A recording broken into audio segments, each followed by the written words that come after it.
گھر میں جب آئیں گے بچے خوش ہونے کے بجائے ٹینشن میں. ابا آ گئے گھر میں, اماں آ گئی, اب پٹیں گے ہم.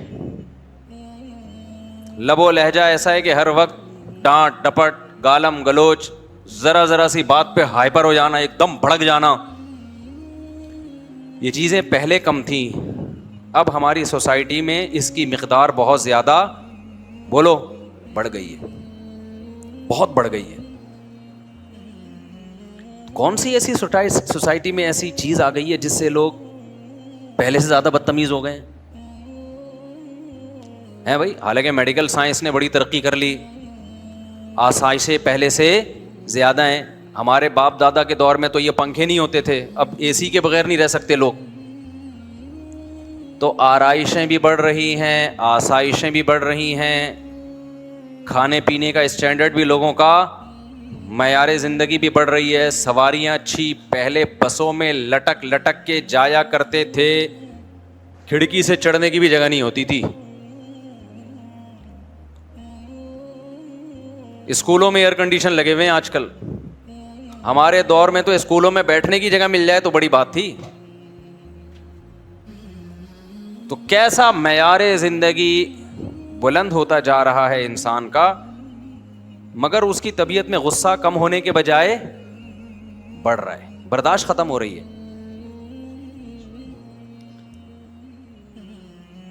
اسلام کا حکم ہے کہ آپ اپنے اندر برداشت پیدا کریں. اگر یہ اسلام کا حکم نہ ہوتا, صرف میڈیکل سائنس کی بات ہوتی, تو میں اس کو جمعے کے ٹاپک میں نہ چھیڑتا.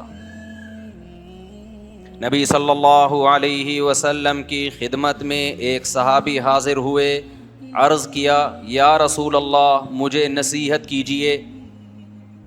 صحابی کا شاید یہ خیال ہو کہ آپ فرمائیں گے نماز ٹائم پہ پڑھا کرو, زکوٰۃ ٹائم پہ دیا کرو, یہ بھی ضروری ہے, اس کا تو یہ تو اسلام کے ارکان ہیں. لیکن نبی نے ان کو یہ نصیحت نہیں کی.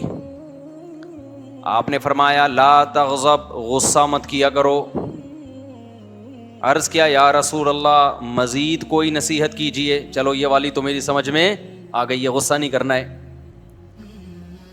اور مزید کوئی؟ آپ نے فرمایا لا تغضب, دوسری نصیحت بھی یہی ہے کہ غصہ بولو مت کرو. صحابی نے بزبان حال کہا کہ ٹھیک ہے, دو باتیں, دو نصیحتیں ہو گئیں, اب تیسری بھی کوئی نصیحت ہو جائے. آپ نے فرمایا لا تغضب, تیسری نصیحت بھی یہ ہے کہ غصہ مت کرو. فردد مرارا, بار بار نبی صلی اللہ علیہ وسلم ان الفاظ کو ریپیٹ کرتے رہے, غصہ مت کرو, غصہ مت کرو, غصہ مت کرو. کیوں؟ نبی جانتے تھے کہ ان کو جتنی ضرورت غصے پہ کنٹرول کرنے کی ہے, اتنی کسی اور چیز پہ کنٹرول کرنے کی ان کو ضرورت نہیں ہے. ان کے اندر جو بھی برائی ہے غصے کی وجہ سے ہے. قرآن میں اللہ تعالیٰ نے جو اہل جنت کی صفات بیان کی ہیں کہ جن لوگوں کو دنیا میں دیکھنا ہو کہ جنتی کیسے ہوتے ہیں, تو ان کی کچھ کوالٹیز ہوتی ہیں, ان کوالٹیز کو دیکھ کے اندازہ لگا لیا کرو کہ یہ کہاں جائے گا, جنت میں جائے گا یا جہنم میں جائے گا. ہمیں پہلے سے کسی کا پتہ ہے کہ کون جنت میں جائے گا کون جہنم میں جائے گا؟ بتاؤ بھائی, پتہ ہے پہلے سے؟ نہیں پتہ نا. لیکن کچھ علامتیں ہوتی ہیں. آپ سعودی عرب میں جاؤ, ہمیں نہیں پتہ ہوتا اس میں ملکی کون ہے غیر ملکی کون ہے, لیکن جس نے لال یوں ڈالا ہوا ہے, بڑا سا جبہ ہے اور رسہ ایسے کر کے ڈالا ہوا ہے, تو غالب یہ ہے کہ یہ یہاں کا مقامی سعودی ہے. اور جو بیچارہ شلوار قمیض میں گھوم رہا ہے, ٹیڑھی میڑھی سی ٹوپی ہے اس کی, ایسے لگ رہا ہے کہ جیسے قرضہ مانگنے آیا ہوا ہے, تو سمجھ جاؤ کہ یہ کیا ہے. زیادہ تر 100% نہیں, یہ انڈین یا پاکستانی ہے. حالانکہ یقین نہیں ہوتا, عین ممکن ہے کہ سعودی نے شلوار قمیض شو کے لیے پہن کے دیکھا ہو کہ کیا لگ رہا ہے, لیکن علامتوں سے اندازہ ہو جاتا ہے. اندازے کے لیے علامتیں ہوتی ہیں. اکثر مالدار لوگوں کی ڈریسنگ سے پتہ چل جاتا ہے کہ یہ پیسے والے ہیں, حالانکہ ہم نے ان کی جیبوں کو ٹٹول کے نہیں دیکھا ہوتا. غریب آدمی کی ڈریسنگ سے پتہ چل جاتا ہے کہ اس کی جیب میں پیسے کے علاوہ سب کچھ ہے, حالانکہ ہم نے جیبوں کو ٹٹول کے نہیں دیکھا ہوتا. آپ نے سنا ہوگا نا, بھائی تو شکل سے ہی غریب لگتا ہے, سنا ہوگا نا یہ لفظ. تو علامتیں ہیں نا، علامتیں، ان سے بہت چیزوں کا انسان کو آئیڈیا ہو جاتا ہے. تو اللہ میاں نے جنت میں کون جائے گا اور کون جہنم میں جائے گا یقینی طور پر تو صرف ہمیں پیغمبروں کے بارے میں بتایا کہ پیغمبر سارے جنت میں جائیں گے، اور صحابہ کے بارے میں بتایا کہ جنت میں جائیں گے.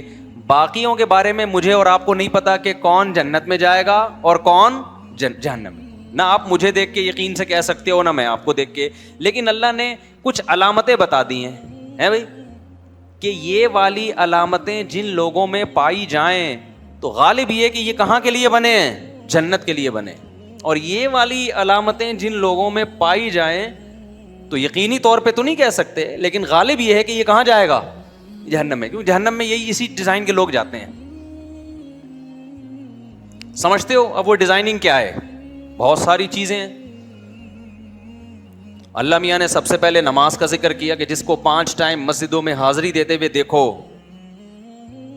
تو غالب کیا ہے کہ یہ کس کے لیے بنا ہے؟ جنت کے لیے بنا ہے. سب سے زیادہ تو اس میں نماز کو فوکس کیا گیا ہے. یہ ظاہری اعمال ہے، ظاہری. لہذا جو مسجدوں میں حاضری نہیں دیتا، نماز نہیں پڑھتا، تو ظاہری جو علامت ہے نا، اس سے کچھ باطنی علامت ہیں، کچھ ظاہری ہیں. میں ظاہری علامت کی بات کر رہا ہوں. تو جو نماز ہی نہیں پڑھتا تو غالب کیا ہے کہ یہ کس کے لیے بنا ہے؟ جنت کے لیے، جہنم کے لیے؟ غالب ہی ہے. یقینی فتویٰ نہیں دے سکتے ہم. علامتیں کون سی ہیں؟ جہنم والی علامتیں. آج نماز کی تو کوئی ویلیو نہیں ہے نا. میں اکثر ایک واقعہ بتاتا ہوں. ایک خاتون نے بتایا کہ میرے بھائی کا انتقال ہو گیا، بہت ہی نیک تھا وہ،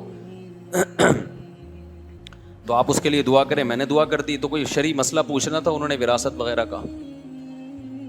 تو جب انہوں نے بار بار کہا نا بہت نیک تھا، تو میں نے کہا پتہ نہیں کیا اس میں کوئی کوالٹی ہوگی جو بہت زیادہ نیک تھا. یہ کئی سال پرانا واقعہ ہے، 10-15 سال تو ہو گئے ہوں گے اس میں. میں نے کہا شاید کوئی بہت زیادہ، تاکہ مجھے بھی موٹیویشن ملے، ہم بھی وہ نیکی والے کام کریں، تاکہ ہم مریں تو لوگ ہمارے بارے میں بولیں بہت نیک تھے بھائی. تو میں نے پوچھا کیا نیکی تھی؟ نماز پڑھتے تھے؟ انہوں نے کہا نماز نہیں پڑھتے تھے. میں نے کہا پھر تو واقعی بہت نیک تھا وہ. میرا خیال تھا شاید تہجد نہیں پڑھتا ہوگا، اشراق نہیں ہے نا، فرض نماز پڑھتے کہ فرض نماز نہیں پڑھتے تھے وہ زیادہ نیک نہیں ہو گیا. مجھے ایسا لگا کہ کچھ زیادہ نیک نہیں ہو گیا. تو بھائی یہ کون سا معیار ہے یار؟ جو فرض نماز نہیں پڑھ رہا وہ نیک بھی نہیں ہے، بلکہ کیا ہے؟ بہت نیک ہے. آج کل نیک اس کو سمجھتے ہیں لوگوں سے مسکرا کے بات کر لے، کسی سے اس کا جھگڑا نہ ہو، سب کی آنکھوں کا وہ تارا ہو، اور بس اس چیز کو لوگ سمجھتے ہیں بہت اچھا ہے. او بھائی پہلے اللہ میاں سے پوچھو جس نے پیدا کیا ہے. اللہ میاں اچھوں کو جب ایکسپلین کرتے ہیں، ڈیفائن کرتے ہیں، تو ایک جگہ بھی قرآن میں ایسی نہیں ہے جہاں اللہ نے نماز سے شروع نہ کیا ہو. قرآن جہاں سے شروع ہو رہا ہے الذین یقیمون الصلاۃ ومما رزقناہم ینفقون. اللہ فرماتے ہیں یہ کتاب ہدایت ہے پرہیزگاروں کے لیے. وہ کون ہے پرہیزگار؟ اچھے لوگ کون ہیں؟ جو نمازوں کو قائم کرتے ہیں، پھر اگلے درجے میں صدقات و خیرات کرتے ہیں. کنجوس آدمی اللہ کی نظر میں اچھا بولو نہیں، بے نمازی اچھا نہیں ہے، کنجوس اچھا نہیں ہے. میری اور آپ کی نظر میں اچھا ہو سکتا ہے کہ یار بہت اچھے طریقے سے ملتا ہے، جب پیسے مانگو دے دیتا ہے ہمیں. تو اللہ میاں نے سب سے پہلے کس چیز کو رکھا ہے؟ نماز کو. یہ ظاہری اعمال میں، باطنی کی میں بات کر رہا ہوں، لہذا آج میں باطنی کو زیادہ فوکس کروں گا. تو جہاں اللہ نے اچھے لوگوں کی علامتیں بیان کی، جنتی لوگوں کی علامتیں بیان کی، ان میں ایک بہت بڑی علامت والکاظمین الغیظ، یہ غصے کے گھونٹ کو پینے والے ہیں. غصے کے کڑوے گھونٹ کو بولو پی جاتے. لہذا آپ کو اگر کوئی ایسا بندہ نظر آئے جو بات بات پہ ہائپر ہو جاتا ہے، ایک دم رگیں پھول جاتی ہیں، دماغ ایسے جیسے ابھی چیر پھاڑ کے برابر کر دے گا، تو ہم یقینی طور پہ کسی پہ فتویٰ نہیں لگاتے کہ جہنم میں جائے گا. لیکن لگتا کیا ہے؟ کہاں کے لیے بنا ہے یہ؟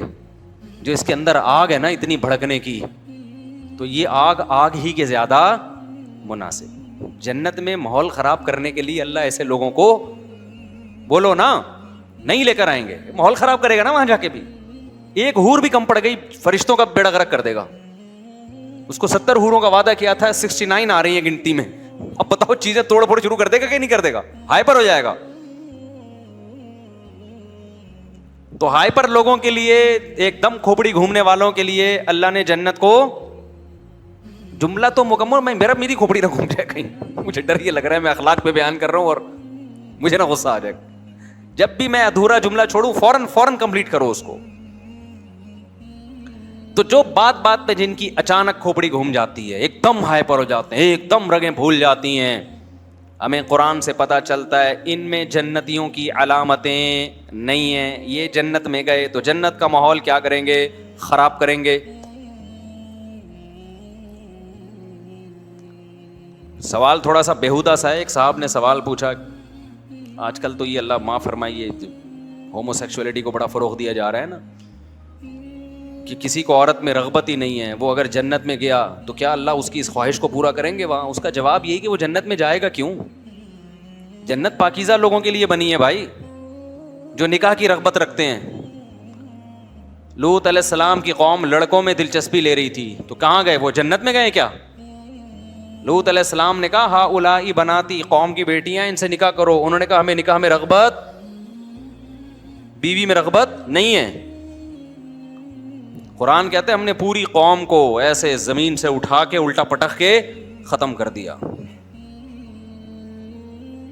میں تو آپ سے بار بار کہتا ہوں خوراک بھی پاکیزہ کھانے کی عادت ڈالو اچھی, جس کا اللہ نے جنت میں تذکرہ کیا ہے, تاکہ وہاں جاؤ تو ٹینشن نہ ہو. اللہ میاں نے جنت میں جن پھلوں کا تذکرہ کیا ہے نا, یہ وہی پھل ہیں جو انسانی صحت کے لیے انتہائی مفید ہیں, لذیذ بھی ہیں مفید بھی ہیں. تو دنیا ہی میں انہی کی عادت ڈال لو, اس سے صحت اچھی ہوگی, دنیا میں جنت کا مزہ آئے گا. انجیر ہے, زیتون ہے, کھجور ہے, اس کا اللہ تذکرہ کرتا ہے نا قرآن میں. کہیں سموسے کا پکوڑے کا ہے؟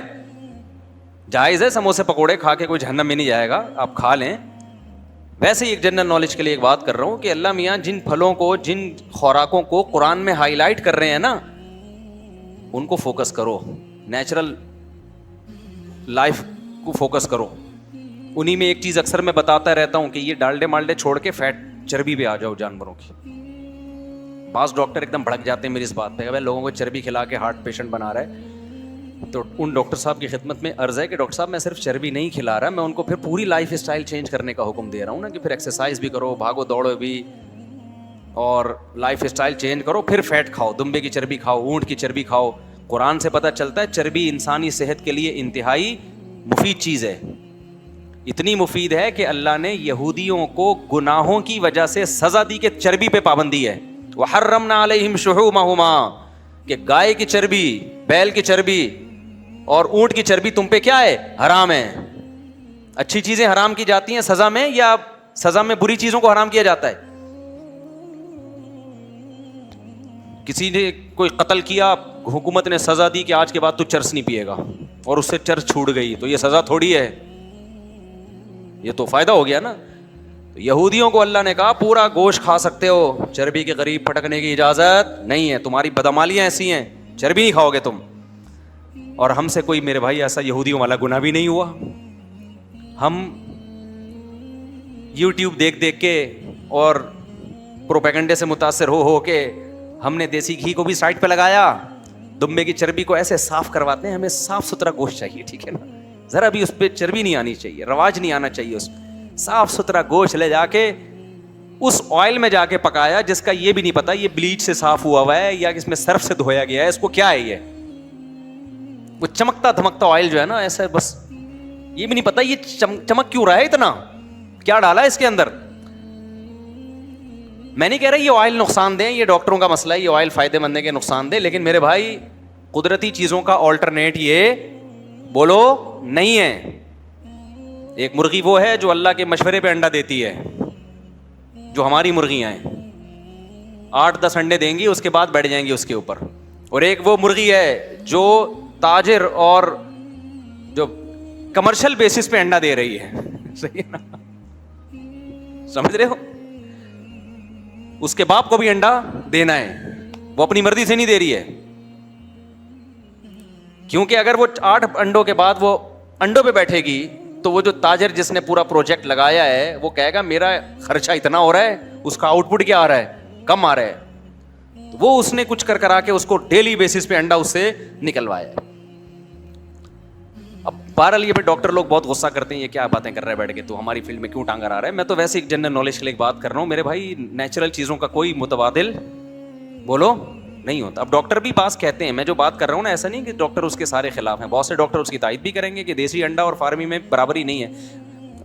خیر آپ کھائیں جو مرضی کھانا ہے, لیکن میں یہ جلدی سے عرض کروں آگے پھر چلتا ہوں میں کہ اللہ میاں نے چربی حرام کی یہودیوں پہ گناہوں کی وجہ سے, لہذا وہ گوشت روکھا کھاتے تھے, چربی میں پکانے کے کھانے کی اجازت نہیں تھی. اس لیے آپ دیسی چیزوں پہ آ جاؤ ایک دفعہ, اور گھی می دیسی گھی اور ان چیزوں پہ آ جاؤ, اور ساتھ ساتھ ورزش بھی کرو. ایسا نہ ہو کہ بس ایک طرف سے تو آپ نے قرآن کو فالو کر لیا اور دوسری والی باتیں جس میں جلدی سونا, بھاگنا دوڑنا, محنت کا حکم ہے وہ والا, جیسے میں بیان کرتا ہوں نا 4 شادیوں والے بیان میں تھے, حقوق والے بیان میں اس دن شارٹ تھے. وہ شادیاں دھڑ دھڑ کر رہے ہیں, حقوق ادا نہیں کر رہے. جلدی شادی والے بیان میں تھے, یہ والے بیان میں شارٹ تھے کہ جس اپنے خرچے پہ کرنی ہے یہ, تو ابا کو جا کے تنگ کرنا شروع کر دیا. تو بھائی جلدی شادی کرو لیکن کس کے خرچے پہ, اپنے خرچے پہ. میں تو لوگوں سے جب یہ کہتا ہوں نا اپنا خیال رکھو, تو بھی اپنے خرچے پہ کہتا ہوں, اپنا خیال رکھیے گا اپنے خرچے پہ. عام طور پہ یہ جملہ لوگ نہیں کہتے, لوگ صرف یہ کہتے ہیں آپ اپنا خیال رکھیے گا. میں کبھی بھی یہ نہیں کہتا کہ آپ اپنا خیال رکھیے گا, کیونکہ مجھے ڈر ہوتا ہے کہ میرے سے پیسے مانگنے نہ آ جائے کل کہ میں اپنا خیال نہیں رکھ پا رہا, مجھے اتنے پیسے چاہیے, اور آپ نے کہا تھا کہ اپنا خیال رکھیں تو آپ پیسے دے دیں. تو اس لیے میں فوراً یہ جملہ ایڈ کر دیتا ہوں, آپ اپنا خیال رکھیے, بولو اپنے خرچے پہ. تو غلط بات تو نہیں ہے. اچھا تو خیر, تو میں یہ عرض کر رہا تھا کہ وہ 1-2 کیسز آئے نا, وہ چربی پھوڑنا شروع کر دی, پھر پتہ نہیں ان کو کوئی بلڈ پریشر ہائی ہو گیا یا کیا ہو گیا, تو مجھے کہہ رہے ہیں کہ یار اس نے ہمیں چربی پہ لگایا ہے. تو ہم نے آپ کو صرف فیٹ پہ نہیں لگایا, آپ کو پھر ایکسرسائز پہ بھی لگایا ہے, بھاگو دوڑو, اور پھر دوسری بات یہ کہ باقی خوراک کم کرو. اب اگر کوئی حکیم دودھ کے فضائل بیان کر رہا ہے کہ دودھ پینا صحت کے لیے اچھا ہے, آپ نے 3-4 پراٹھے کھائے, اس کے بعد آپ 1 گلاس دودھ پی رہے ہو کہ دودھ صحت کے لیے اچھا ہے, اب اچھا نہیں ہے. وہ تو پراٹھے بھی نہیں ہضم ہوں گے, دودھ بھی نہیں ہضم ہوگا. تو دودھ صحت کے لیے اچھا ہے جیسے پیغمبر نے پیا ہے. ہمارے نبی صلی اللہ علیہ وسلم بھوک میں کھانے کی جگہ دودھ استعمال کیا ہے آپ نے, اور آپ کھانے کے بعد 1 گلاس دودھ پی رہے ہوتے ہو. دیکھو ہمیں پیغمبر کی سیرت میں یہ ملتا ہے کہ جب بعض دفعہ ایسا ہوا, ہمیشہ نہیں, شدید بھوک لگ رہی ہے, شدید بھوک, تو حلب الشاۃ, یا اونٹنی کا دودھ نکالا یا بکری کا دودھ نکالا, اور اسی وقت تازہ تازہ بغیر بوائل آپ نے نوش فرمایا. یہ والا دودھ ٹھا کر کے آپ کی باڈی میں جا کے لگے گا. آج جو دودھ پیا جا رہا ہے, ایک تو وہی, اس میں بھی گائے کی اپنی مرضی بالکل بھی بولو نہیں ہوتی, اس کا موڈ نہیں ہے ابھی دودھ دینے کا, آپ نے انجیکشن لگا کے کھینچ لیا.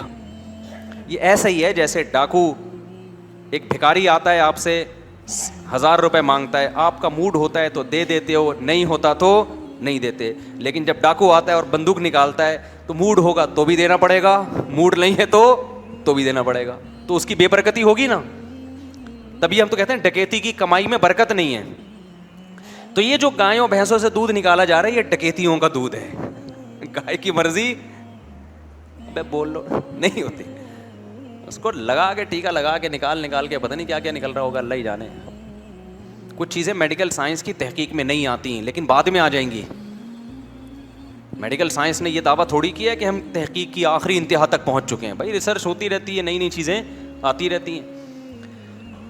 اس لیے دودھ کی بات جب ہوتی ہے تو پھر وہ طریقہ جو پیغمبر صلی اللہ علیہ وسلم کا تھا, پیغمبر صلی اللہ علیہ وسلم کا تازہ دودھ اور بھوک کی حالت میں. اچھا خیر, تو میں یہ عرض کر رہا تھا کہ یہ جو ایک دم بات پہ ہائپر ہو جانا, غضبناک ہو جانا,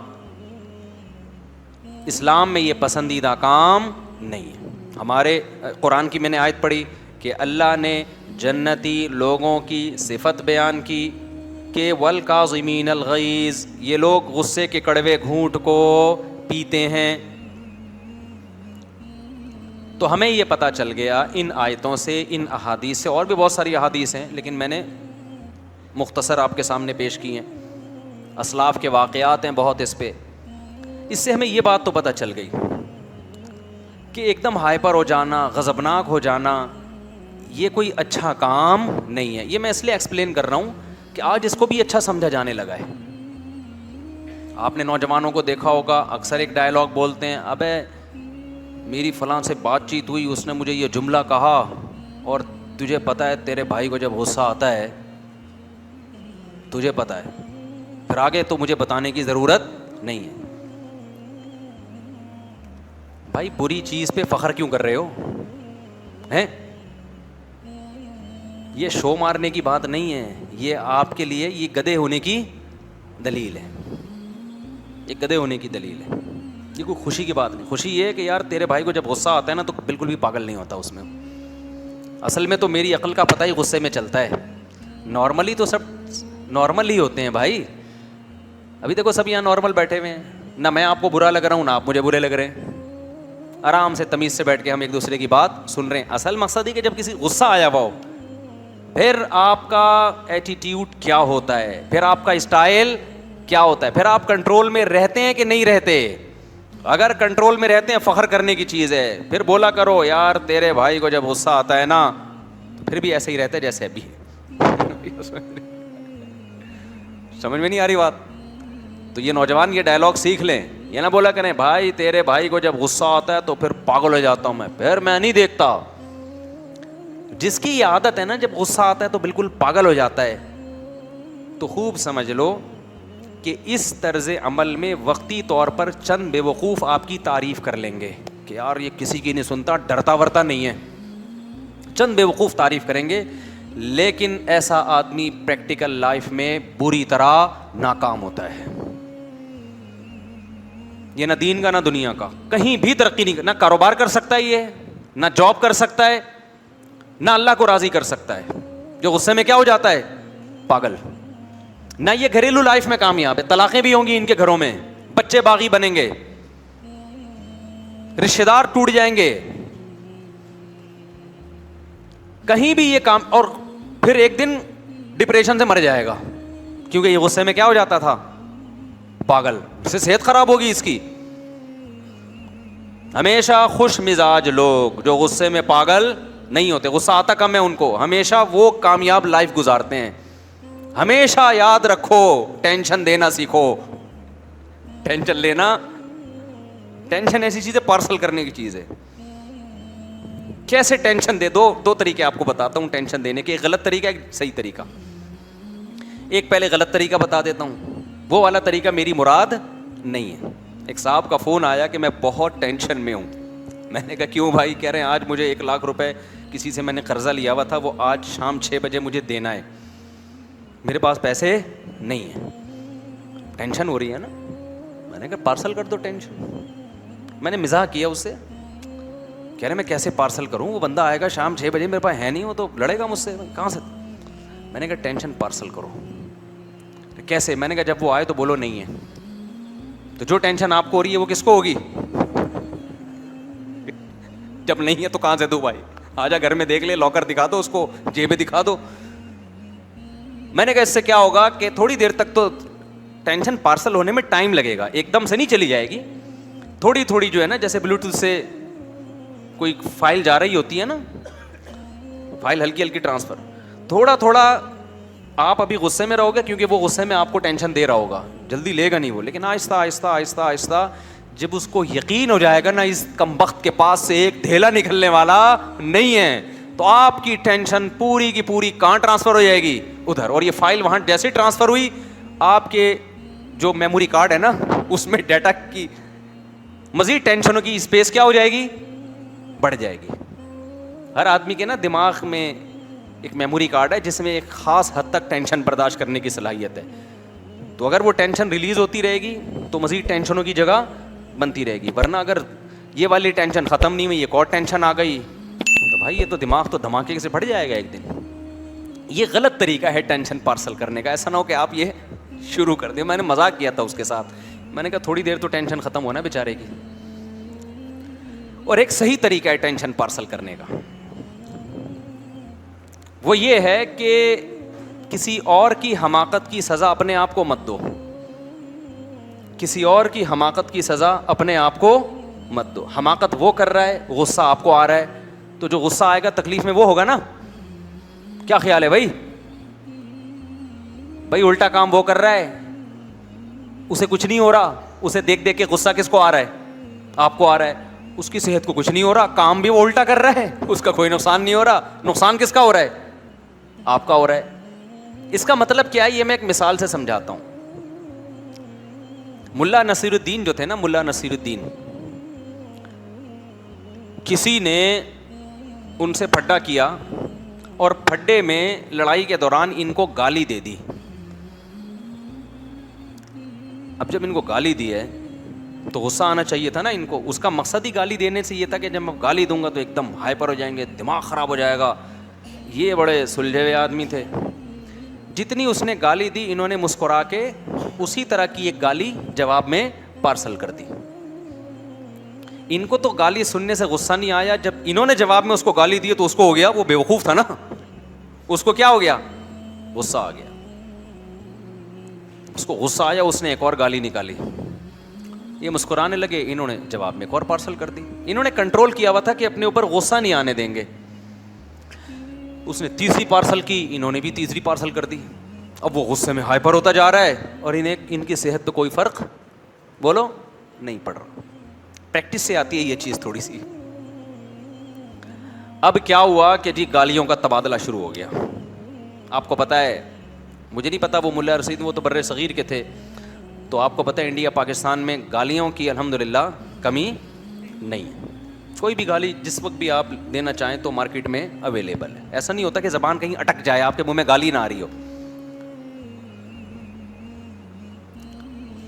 تو اب کیا ہوا ہے کہ دونوں کا گالیوں کا مقابلہ شروع ہو گیا. ملا رشید نے کہا اچھا ایسا کرتے ہیں, تو گالیاں کھیل رہے ہیں نا, تو جتنی گالیاں مجھے دے سکتا ہے نا دے دے, پہلے تو نا ساری ختم کر دے.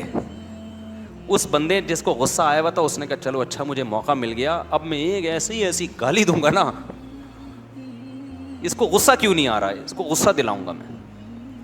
اس نے ایک گالی, دو گالی, تین گالی, چار گالی, آرام سے ٹھنڈے پیٹوں سن رہے ہیں بیٹھ کے. جتنی گالیاں وہ دے سکتا تھا, ساری گالیاں جو اس کائنات میں تھیں وہ ساری کیا ہو گئیں؟ ختم. اور یہ بیٹھے ہوئے آرام سے مسکرا رہے ہیں. انہوں نے کہا دیکھ لے, سوچ لے مزید کوئی گالی, تو سوچ کے پھر کوئی گالی لے آتا. بالآخر تھک گیا نا, اس نے کہا اب ختم بھائی. انہوں نے کہا میرا نمبر ہے.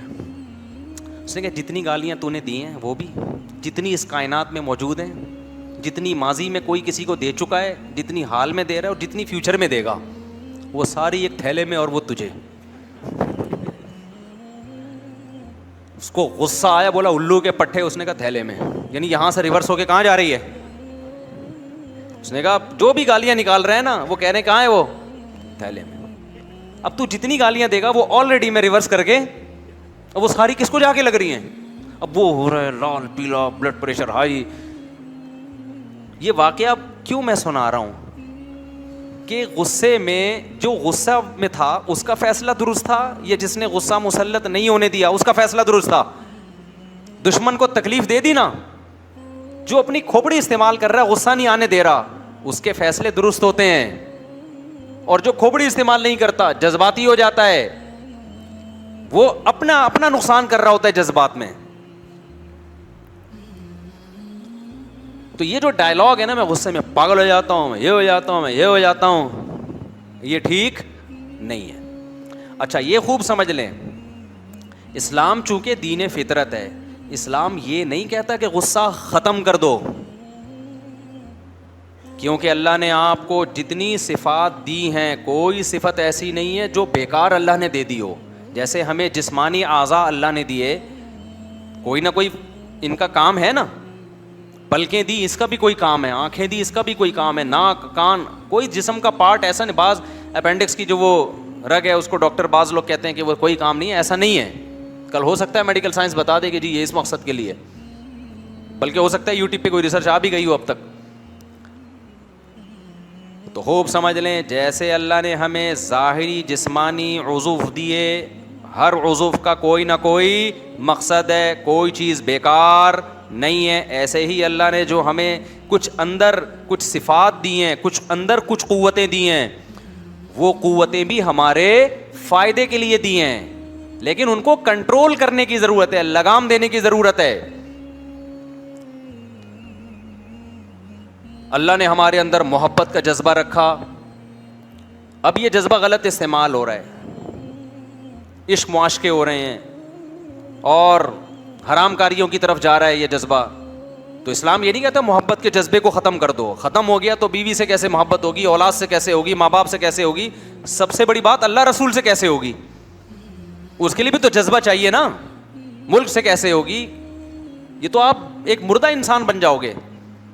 اللہ نے شہوانی جذبات رکھے ہیں, ڈیزائرز رکھی ہیں, یہ ڈیزائرز غلط استعمال ہو رہی ہیں, انٹرنیٹ پر فحش فلمیں دیکھی جا رہی ہیں, زنا کی طرف جا رہے ہیں اور جو کچھ گند بلا ہماری سوسائٹی میں. اسلام ڈیزائرز ختم کرنے کا نہیں کہتا, اس کا رخ کیا کہتا ہے, صحیح جگہ لے کے جاؤ, نکاح کی طرف جاؤ, اس سے اولاد ملے گی تمہیں, گھر کا ماحول اچھا ہوگا. تو اور اس کو بھی اعتدال سے لگام دینے کی ضرورت ہے, بے لگام کریں گے وہ ادھر ادھر انسان درندہ بن جاتا ہے, پھر اس کو کنٹرول میں لے کر آئیں. تو اسی طرح غضب, غصہ آنا, یہ اللہ کی طرف سے ایک نعمت ہے, لیکن آج اس نعمت یہ ہمارے کنٹرول میں بولو نہیں ہے. اس کی مثال ہے جیسے گھوڑا دے دیا اللہ نے آپ کو سواری کے لیے, اب بغیر لگام کے گھوڑا اچھا ہوتا ہے یا لگام والا اچھا ہوتا ہے؟ گھوڑے کو آپ لگام دے نہیں رہے تو میرے بھائی آپ گھوڑے پہ سوار نہیں ہوگے, گھوڑا آپ پہ سوار ہوگا, وہ آپ پہ سوار ہو کے بولے گا ادھر کو چل. جیسے جو گھوڑے بے لگام ہوتے ہیں, آپ جب ان پہ بیٹھے, آپ نے جانا انڈا موڑ تھا, گھوڑا لے کے آ گیا آپ کو, یو پی بھی لے گیا آپ کو. ایسا ہی ہو رہا ہوتا ہے. میں بچپن میں ایک دفعہ ساحل سمندر پہ گھوڑے پہ بیٹھا تو لگام نہیں تھی, یا لگام ہوگی, سرکش تھا, مجھے ابھی یاد نہیں. تو میں جدھر کو بھاگ رہا ہوں گھوڑا کہاں بھاگ رہا ہے, میں تو ڈر گیا. میں نے کہا بھائی پتہ نہیں کہاں لے کے جا رہا ہے مجھے, ہم ادھر کو جانا چاہتے ہیں, یہ کہیں اور لے جا, کنٹرول میں ہی نہیں.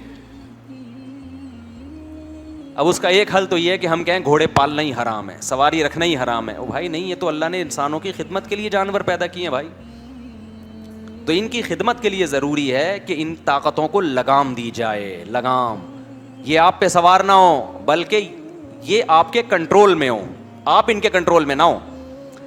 تو جو آدمی غصے میں پاگل ہو جاتا ہے, اس کا مطلب وہ غصے کے کنٹرول میں ہے, غصہ اس کے کنٹرول میں نہیں ہے.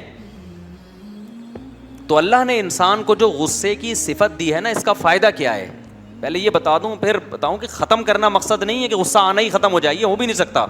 یہ مرو گے تبھی ہوگا ختم. مرے ہوئے کو کوئی غصہ آتا ہے؟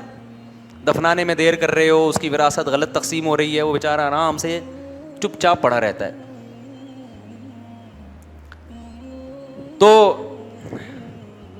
یہ اللہ نے انسان کے اندر رکھی یہ صفت اس لیے ہے تاکہ لوگوں کے دل میں اس کا تھوڑا سا خوف رہے, کیونکہ یہ دنیا بڑی ظالم ہے, یہ کمزور کو کھا جاتی ہے, کمزور کا حق ادا نہیں کرتی. اگر کسی کو آپ کے بارے میں پتا ہو کچھ بھی کر لو اس کو غصہ ہی نہیں آئے گا, تو بعض دفعہ وہ آپ پہ ظلم کرنا شروع کر دیتا ہے. بچوں کا دیکھ لو, بچوں کے دل میں اگر یہ بات بیٹھ جائے ہمارے ابا کو کبھی بھی غصہ نہیں آتا, کچھ بھی کر لو, تو تھوڑے دنوں میں بچے باپ بنے ہوئے ہوں گے اور آپ کیا بنے ہوئے ہوگے, آپ بچے بنے ہوئے ہوگے. ایسا ہی ہے نا. نبی صلی اللہ علیہ وسلم نے فرمایا الرفق ما کان فی شیء الا زانا. یہ حدیث کے عربی الفاظ یاد کر لیں, بڑے مزے کی حدیث ہے. الرفق ما کان فی شیء الا زانا وما نزع عن شیء الا شانا. شانا کا معنی ہوتا ہے برباد کر دینا, زانا کا معنی مزین کر دینا. فرمایا نرمی, برداشت جس بھی معاملے میں آ جائے, کیسا بھی اوٹ پٹانگ معاملہ ہو نا, اچھا ہو جاتا ہے, وہ سدھر جاتا ہے, سنور جاتا ہے. اور عدم برداشت, جذباتی پن, ایک دم ایکسٹریم لیول پہ پہنچ جانا, غصہ ہو جانا, یہ والی چیز کتنے ہی اچھے سے اچھے معاملے میں بھی ہو نا, تو وہ اچھے سے اچھا معاملہ بھی کیا ہو جاتا ہے, برباد. بہت سے اچھے کام آپ کی ٹینشن کی وجہ سے خراب ہو جاتے ہیں. آپ نے دعوت کی اپنے رشتہ داروں کی, عید کے دن سب آئیں گے, بیٹھیں گے, پیار محبت کی باتیں ہوں گی, ہم ان کو کھانا کھلائیں گے, آخر میں کولڈ ڈرنک پلائیں گے, اور ہمارے رشتے اور زیادہ کیا ہو جائیں گے, مضبوط ہو جائیں گے. اس دن کیا ہوا جی, روٹی آنے میں تاخیر ہو گئی. قورمہ ٹھنڈا ہو رہا ہے, روٹی آنے ایک دم ہائپر ہو گیا, بڑا رکھ کے لگا دیا بچے کو کھینچ کے تھپڑ. جب کھینچ کو تھپڑ لگایا تو بیگم نے بولا یہ میرے بچے کو آپ ہر وقت مارتے پیٹتے رہتے ہو. تو بیگم کی سالیاں, جو آپ کی سالیاں آئی ہوئی تھی, انہوں نے پھر بہنوئی کو, سالیاں نے دی گالیاں آ گئیں. پھر یہاں سے سالے آ گئے, پھر آپ کے ابے عید پہ دعوت تھی, اچھا کام تھا نا, عدم برداشت کی وجہ سے اس اچھے کا کیا ہو گیا, بیڑا غرق ہو گیا. اچھا بڑا کام, شادیاں دیکھو اچھا کام ہے برا کام ہے, رشتے اس سے ٹوٹتے ہیں کہ جڑتے ہیں, جڑتے ہیں, خاندان آباد ہوتے ہیں, بڑھاپے کا سہارا. لیکن اگر غصے ہیں تو شادی سے پہلے اتنی نفرت نہیں ہوتی جتنی شادی کے بعد ہو جاتی ہے. ایک نیوٹرل آدمی تھا, کچھ بھی نہیں لگتا تھا آپ کا, دور دور سے سلام دعا, کوئی دشمنی نہیں دوستی نہیں. اس کی سسٹر سے آپ کی شادی ہو گئی اور دونوں جذباتی ہیں, پھڈے ہوئے, مار دھاڑ ہوئی. اس کے بعد وہ بندہ جو پہلے آپ کو مل کے سلام کرتا تھا, زیادہ نہیں پوچھتا تھا, اب بندوق لے کے آپ کو مارنے کے لیے گھوم رہا ہوگا. اچھا کام تھا, عدم برداشت کی وجہ سے کیا ہو گیا, بیڑا غرق. تو الرفق ما کان فی شیء الا زانا, یہ سید الانبیاء صلی اللہ علیہ وسلم کے زبان مبارک سے نکلے ہوئے الفاظ ہیں. جس کام میں بھی نرمی ہوگی, آرام سے, جذباتی پن نہیں, تمیز سے, تو وہ کام کیا بن جائے گا, مزین ہو جائے گا. تمیز سے الٹے کام بھی کرو نا, وہ بھی اچھے لگ رہے ہوتے ہیں. ہمارے ایک استاذ ہیں بڑے پولائٹ اور بڑے نرم, لیکن وہ ان میں لچک نہیں ہے. یعنی ہوتا ہے نا بالکل آرڈر جب دینے پہ آتے ہیں تو بس آرڈر, لیکن دیتے بڑے تمیز سے ہیں.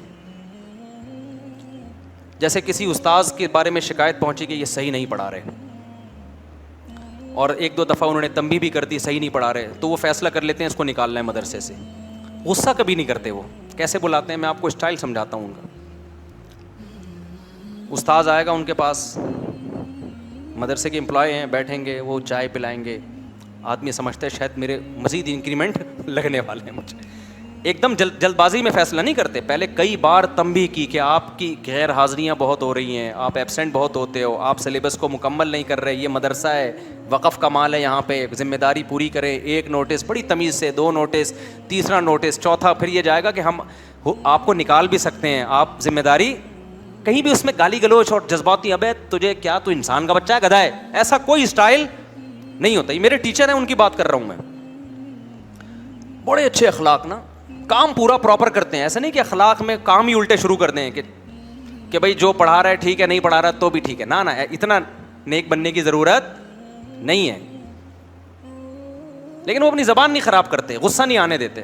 تو وہ کیا کریں گے, بلائیں گے ایک استاذ کو. انہوں نے اپنا واقعہ, استاذ نے مجھے خود بتایا کہ میں گیا تو بیٹھ کے انہوں نے کہا کہ جی وہ چائے پلائی. کہتے میں نے کہا شاید بہت ترقی ہونے والی ہے میری. تو کہا کہ دیکھیے آپ کو میں نے اس سلسلے میں بلایا تھا کہ آپ کی غیر حاضریاں بہت زیادہ ہیں. بولتے بھی بڑے ٹھہراؤ کے ساتھ, آرام سے. آپ جانتے ہیں نا, یہ جانتے ہیں ان استاذ کو, بڑے آرام سے, کہ بعض دفعہ سنائی نہیں دیتا, بولنا پڑتا ہے کہ حضرت تھوڑا سا لاؤڈلی ہو جائے. تو وہ دیکھیے آپ کیونکہ پڑھا نہیں رہے ہیں اور آپ کی غیر حاضریاں بھی ہیں اور آپ کو کئی بار تنبیہ کی گئی, تو اگلا سمجھتا ہے کہ شاید ایک اور بار اب چائے پلا کے تنبیہ کی جا رہی ہے, کہ دھمکیوں سے باز نہیں آ رہے, تو ہو سکتا ہے اکرام سے. تو ایسا ہے کہ وہ آپ کا جو ہے نا, ہم نے آپ کوئی اور اگر مدرسہ دیکھ لیں تو یہ آپ کے لیے مناسب رہے گا. اگلا سمجھتا ہے شاید مشورہ دیا جا رہا ہے مجھے میرے وسیع تر مفاد کے لیے. تو اگلا اگر یہ کہنا کہ میں نہیں دیکھنا, میں تو یہیں پڑھانا چاہتا ہوں, تو بڑے آرام سے کہتے ہیں کہ یہاں سے تو آپ کا اخراج کر دیا گیا, ٹھیک ہے, اس سلسلے میں آپ کو بلایا تھا. سمجھتے ہو کہ نہیں؟ اب اگلے کے سمجھ میں نہیں آ رہا ہوتا کہ میں ان پہ غصہ کروں, یا انہوں نے جو مجھے عزت دی ہے میں بھی ان کو چائے پلاؤں اس عزت کے بدلے میں. سمجھ میں آ رہی بات؟ اب وہ زمین آسمان کا زور لگا دے نا, مدرسے میں اس کے لیے جگہ نہیں ہے. سفارشیں لے آئے, وہ پاؤں میں گڑ جائے, وہ گالی گلوچ شروع کر دے, وہ غصہ ہو جائے, لیکن ان کا اسٹائل چینج نہیں ہوگا. ابے نکل یہاں سے, ابے نا آپ کا اخراج یہاں سے کر دیں, تشریف لے جائیں. دیکھو مجھے ایک بات بتاؤ, طلاق سے بری کوئی چیز ہے؟ یہ آخری بات کر کے بیان ختم کرتا ہوں, پھر اسی ٹاپک کو, یہ بہت اہم ٹاپک ہے, اگلے ہفتے انشاءاللہ مزید لے کے چلیں گے. طلاق سے بری کوئی چیز ہے جس کے سائڈ افیکٹ کتنے زیادہ ہوتے ہیں؟ بتاؤ نا. حدیث میں آتا ہے ان ابغض الحلال الی اللہ الطلاق, حلال چیزوں میں سب سے ناپسند اللہ کو کیا لگتی ہے؟ طلاق. کتنی بری چیز ہے, کیونکہ طلاق کا مطلب دو جو زندگی بھر جنہوں نے ساتھ رہنے کا سوچا تھا ان کا بریک اپ ہو رہا ہے, وہ آپس میں کیا ہو رہے ہیں؟ جدا. اس سے دو خاندان ٹوٹ رہے ہیں, بچے تباہ ہونے کا خطرہ ہے, رول رہے ہیں. لیکن اگر فیصلہ کر ہی لیا ہو نا علیحدگی کا, تو قرآن نے کیا کہا؟ یہ کام بھی غصے میں کرنے کا نہیں, امساکم بمعروف او تسریح باحسان, محبت سے عزت کے ساتھ رخصت کرو. حالانکہ کتنے سائڈ افیکٹ ہیں اس کے, لیکن یہ بھی جذبات میں نہیں دھکے دے کے نکالا, ایک دم غصے میں جھاگ نکل رہا تھا اور دھڑ دھڑ دھڑ طلاقیں دے دی. نا نا نا نا نا نا, اگر مجبوری میں یہ کام کرنا پڑے تو رسپیکٹ کے ساتھ, عزت کے ساتھ, آرام سے اس کو کیا کرو؟ رخصت کرو. اس کا سارا جہیز واپس کرو, اس کو سارا مہر دو, عدت کا خرچہ دو, اور پھر اس پہ الزامات مت لگاؤ. نہ وہ آپ پہ الزام لگائے, نہ بول کوئی پوچھے کہ کیوں علیحدگی ہوئی, بولے بھائی ہماری آپس کی انڈرسٹینڈنگ نہیں تھی, ہمارے ذہن نہیں ملتے تھے آپس میں, اس لیے ہم نے ارادہ کیا کہ ہم کیا ہو جاتے ہیں؟ الگ ہو جاتے ہیں. تو ایسے برے عمل کو جب اسلام کہتا ہے کرنا ہی ہو تو تمیز سے کیا جائے, تو جو تمیز کے کام ہے ان کو بھی بدتمیزی سے کرنا کہاں سے جائز ہوگا؟ ابے کیسے, میں بھی بدتمیزی پہ آ گیا ہوں, اصل مسئلہ یہ ہے. آپ کہیں گے بیان تمیز سے ہو رہا ہے, خود مفتی صاحب کس پہ آ گئے ہیں؟ تو بھائی ہم جو یہ بیان کرتے ہیں نا, یہ اپنے لیے بھی کر رہا ہوں. آپ بھی مجھے کسی نے غصے میں اچھلتے کودتے دیکھ لیں تو لوگ کہہ رہے تھے اس دن دیکھو کیسا بیان کر رہا تھا اور آج کیا ہو رہا ہے. تو میں تو لوگوں سے کہتا ہوں, میں کب دعویٰ کرتا ہوں یار میں 100% نیٹ کلین ہوں. بھائی ہم تو بیان کر اس لیے رہے ہیں تاکہ کس کی اصلاح ہو, آپ کی بھی ہو, ہماری بھی ہو. تو ہم نے دعویٰ کیا ہی نہیں ہے. یہ الزام تو اس پہ ہوتا ہے جو دعوے بڑے بڑے کر رہا ہوتا ہے نا. کیا خیال ہے بھائی؟ ہم تو بیٹھے ہیں بات چیت کے لیے یار, قرآن و سنت یہ کہتا ہے, اب اللہ کرے آپ کو بھی توفیق مل جائے, اللہ کرے ہمیں بھی توفیق مل جائے. ہم تو اس لیے بیان کر رہے ہیں کہ اللہ مجھے بھی توفیق دے. اس لیے ایسا نہ کبھی میں غصے ہو رہا ہوں کلپ بنا کے ڈال دو, دیکھو بیان کیا کر رہا تھا. تو بیان میں کر اس لے رہا ہوں تاکہ اگر میرے اندر غصہ ہے تو وہ بھی کیا ہو, وہ بھی. اچھا بعض دفعہ مصنوعی غصہ کرنا پڑتا ہے گھر میں, تو یہ سیٹ اپ بہت ضروری ہے. آ نہیں رہا ہوتا آدمی, تھوڑا روب رہا ہے, جیسے بچوں کو یوں کر کے آنکھیں دکھاتے ہیں نا, بعض دفعہ آ نہیں رہا ہوتا لیکن وہ سیاسی غصہ ہے. وہ اس کی اہمیت کا میں منکر نہیں ہوں. وہ گھر میں بیگم کے سامنے بھی, ساس سسر کے سامنے بھی, وہ الٹی باتیں منہ سے اوپر سے اللہ کو کہہ دیا کرو, اللہ میں اتنا الٹا ہوں نہیں, ایسا نہ فرشتے لکھ کے الٹا ہی لٹکا دے جہنم میں. وہ پھر سیاستاً اس طرح کے ڈائلاگ ہوتے ہیں کہ بیگم قابو میں نہیں آ رہی, تو بیگم جب میری کھوپڑی گھومتی ہے نا تو میں کچھ سوچتا نہیں ہوں. یہ صرف ڈرانے کے لیے, کیونکہ اگر آپ نے اس کو بتایا کہ میری کھوپڑی گھومتی ہی نہیں ہے اور میں بہت پولائٹ آدمی ہوں اور میں کنٹرول میں رہتا ہوں, تو وہ کنٹرول سے کیا ہو جائے گی؟ باہر ہو جائے گی. بعض دفعہ وہ خواتین جو بیان نہیں سن رہی, تو گھر میں چونکہ مرد کو اللہ نے بنایا ہے سربراہ, تو سربراہ کا روب ہونا کیا ہے؟ ضروری ہے, ورنہ ماتحت سارے کنٹرول سے باہر. تو وہاں سیاسی ڈائلاگ کے طور پہ آپ یہ رپورٹ پیش کر سکتے ہیں کہ بیگم میرا تو ماضی بہت خطرناک رہا ہے, میرا جو ماضی ہے نا پاس, آپ واقعات دیکھ لو. وہ ایک آدمی گیا نا جب شادی ہوئی, تو جیسے ہی کمرے میں گیا تو بلی میاؤں میاؤں کر رہی تھی, اس نے اٹھا کے اس کی گردن مڑو کے پھینک دی. تو بیگم ڈر گئی, ابے یہ کیا ہے؟ یہ سیاسی چیزیں ہوتی ہیں. وہ دو بھائیوں کی شادی ہوئی, ایک بھائی کی بیگم کنٹرول میں تھی, دوسرے کی کنٹرول سے باہر تھی. ایک تو خواتین وہ نا رپلائی کرنا شروع کر دیتی ہیں ایسے لطیفوں پہ کہ دیکھو عورتوں کے خلاف ہے اور مردوں کو بدتمیز بنا رہا ہے. وہ بھائی پورا بیان سن لیں تو یہ ایک اتنا سا چٹکلا نہ نکالیں. پورے بیان میں تو بیان ہی تمیز پہ ہو رہا ہے نا, یہ تو کچھ سیاسی ٹوٹکے ہیں. اس کا مقصد آپ کو کوئی چنگیز خان بنانا نہیں ہے. تو ایک آدمی تھا, وہ جب گھر میں دو بھائی تھے, 6 مہینے ہو گئے شادی کو, ایک کی بیوی کنٹرول میں اور ایک کی کنٹرول سے باہر. اس نے دیکھا کہ یار ایک کی تو اتنی فرما بردار ہے. اس نے پوچھا یار تو نے کیسے کنٹرول کیا؟ کہہ رہا میں جب گھر میں آتا تھا کوئی گلاس ولاس پڑا ہوتا تھا نا راستے میں, تو ہٹا کے تمیز سے رکھتا نہیں تھا, لات مار کے ہٹاتا تھا اس کو. اڑائے بیگم ڈر گئی کہ یار یہ گلاسوں اتنے توڑ دیے اس نے, تو کیسا نہ ہو غصہ ہے تو مجھے ہی نہ توڑ دے. ڈر گئی وہ. آج کل ڈرتی ورتی نہیں ہے, یہ پہلے بتا دوں میں. آج کل آپ لات سے توڑیں گے وہ دانت توڑے گی آپ کے. تو یہ ونس اپون اے ٹائم. آج کوئی اور طریقہ اختیار کریں, وہ سیاسی لیکن اسٹائل تھوڑا چینج ہو. تو دوسرے نے کہا کہ چلو یار ہم بھی کل سے گلاس توڑنا شروع کرتے ہیں. آیا گلاس توڑا, بیگم نے کہا یہ 6 مہینے پہلے کرنے کا کام تھا اب نہیں. تو آج کل کی خواتین جو ہوشیار ہو گئیں اس پہ بس ایک مختصر لطیفہ سنا کے کہ آج کل کا تھوڑا ٹیکنیکل طریقہ اختیار کرنا پڑے گا. وہ ایک آدمی نے روب کے لیے کیا کیا, جب شادی ہوئی نا تو کپڑے لٹکا دیے دلہن کے, 3 دلہنوں کے کپڑے, تاکہ بیگم روب میں آئے. بیگم نے پوچھا یہ لیڈیز کے کپڑے لٹکے ہوئے ہیں یہ کیا ہیں؟ اس نے کہا دیکھو میری پہلی بیوی بدتمیز تھی, میری بات نہیں مانتی تھی, اس کا مرڈر کیا میں نے, اور یادگار کے طور پہ میں نے اس کی ساڑی یہاں لٹکا دی. بھائی بڑا خطرناک. یہ دوسرے کپڑے کس کے ہیں؟ وہ سمجھ رہا تھا یہ ونس اپون اے ٹائم پرانے زمانے کی لیڈی ہے. اس نے کہا یہ دوسرے کپڑے کس کے ہیں؟ اس نے کہا یہ دوسری بیوی, پھر میں نے دوسری شادی کی, وہ بھی قابو میں نہیں تھی, اس کو بھی مار دیا میں نے, اس کی یادگار کے طور پہ دلہن کا ڈریس میں نے یہاں لٹکا دیا. اس نے کہا یہ تیسری, اس نے کہا پھر 2 کے بعد 2 ناکام ہو گئی, تیسری شادی کی, وہ بھی قابو میں نہیں تھی, مار کے یہاں لٹکا دیا اس کے کپڑے. اس کا خیال تھا بیگم کانپنے لگے گی. بیگم نے کہا اب یہ ذہن میں رکھنا یہاں تیرا پاجامہ آئے گا, یہاں میرے کپڑے, میرے کپڑے نہیں. کوئی خدا سے تعلق ہے ان لوگوں کا؟ ہے بھائی. غیر مسلم کا تعلق, مسلمان 20 20 25 30 30 35 35 لاکھ روپے خرچ کر کے حج کرتا ہے, اور کتنی جسمانی محنت بھی ہے, مالی محنت بھی ہے, قربانی میں کتنا پیسہ خرچ ہوتا ہے, پھر پوری زندگی بالغ ہونے سے لے کے موت تک 5 وقت نماز پڑھنا, یہ آسان کام ہے کیا؟ اتنا مشکل ہے کہ خود اللہ نے اس کو مشکل کہہ دیا. نماز پڑھنے کو, پابندی سے پڑھنے کو اللہ نے کیا کہا؟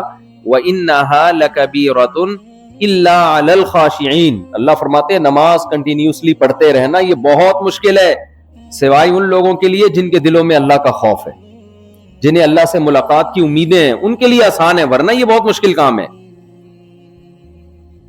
تو اسلام آپ کا ریلیشن قائم کرتا ہے کس سے؟ اللہ سے. غیر مسلموں نے اس ریلیشن کو بھی ختم کرنے کی کوشش کی ہے. کیا کہہ کے؟ بھائی انسانیت پہلے ہے, مذہب بعد میں. بعض لیبل بہت اچھے ہوتے ہیں لیکن ان کے پیچھے مقاصد اچھے نہیں ہوتے. کہتے ہیں انسانیت کا رشتہ پہلے ہے, مذہب کا رشتہ بولیں بعد میں. تو جب کوئی یہ سوال کیا کرے نا, اس کو کہہ کریں کہ خالق اور مخلوق کا رشتہ پہلے ہے, مخلوق کا آپس میں رشتہ بعد میں. صحیح تعبیر اس کی یوں ہوگی, یہ ایسا ہی ہے جیسے بہن بھائی مل کے کہہ رہے ہوں ہمارا آپس کا رشتہ پہلے ہے, ابا اماں کو سائڈ پہ رکھو, ابا اماں کو سائڈ پہ رکھو. تو باپ اور ماں کو غصہ آئے گا نا, بھئی ہم نے پیدا کیا, ہم نے پال پوس کے بڑا کیا, اور آپس میں ایک پوری جماعت بنائی ہوئی ہے گھر کے اندر, اور بیچارے بڈھا بڈھی کو کہاں لگا دیا؟ سائڈ پہ رکھ دی. کھا لیا, ہمیں نچوڑ لیا, اب ہم ریٹائر ہو گئے ہیں تو ہم کسی کام کے نہیں. تو اللہ بھی کہتا ہے جس نے پیدا کیا اس سے کوئی تمہارا رشتہ نہیں ہے, اس کو راضی کرنے کے لیے کوئی محنت نہیں ہے, اس کے حرام کو حرام نہیں سمجھتے, اس کے حلال کو حلال نہیں سمجھتے, سب چیزیں خود ہی کرنی ہے تم نے. میں کہہ رہا ہوں یہ غلط ہے, آپ کہتے ہیں ہمیں کیا ضرورت کی, غلط ہے, صحیح ہے.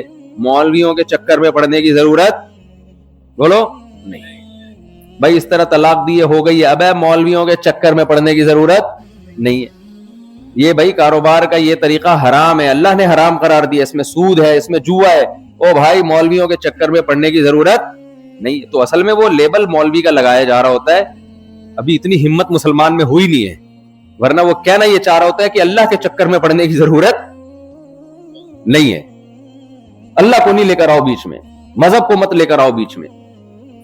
تو سب سے پہلے اللہ نے ہمیں بتایا کس کا رشتہ ہے, خالق اور بولیں مخلوق کا رشتہ. اور اس کے بعد جو اسلام کے علاوہ طاقتیں ان میں مخلوق کا آپس میں رشتہ بھی نہیں ہے. رائٹس کی دعوتیں تو بہت ہیں, ہیومن رائٹس, ویمن رائٹس. میں اکثر بیان میں کہتا ہوں بھائی باتیں کرنے پر گورنمنٹ کی طرف سے کوئی پابندی نہیں. رائٹس کی باتیں کرو. رائٹس دیے کیا ہیں آپ نے؟ کیا ماں کو حق دیا ویمن رائٹس میں؟ ویمن رائٹس میں ماں کو حق دیا غیر مسلموں نے؟ بتائیں, دیا ہے مدر ڈے, یہ حق ہے ماں کا. سال میں ایک دفعہ آپ نے کیا منانا ہے؟ مدر. وہ بھی واجب نہیں ہے، مستحب ہے. وہ بھی کیا ہے؟ واجب نہیں ہے. جیسے حج کی سعی ہم پہلے کر لیں تو مستحب ہے، بعد میں بھی کر سکتے ہیں طواف زیارت کے. کیا خیال ہے؟ مستحب ہے. خوشبو لگا کے نماز پڑھنے جائیں زیادہ ثواب ملے گا، نہیں جائیں تو بھی کوئی گناہ کی بات نہیں ہے.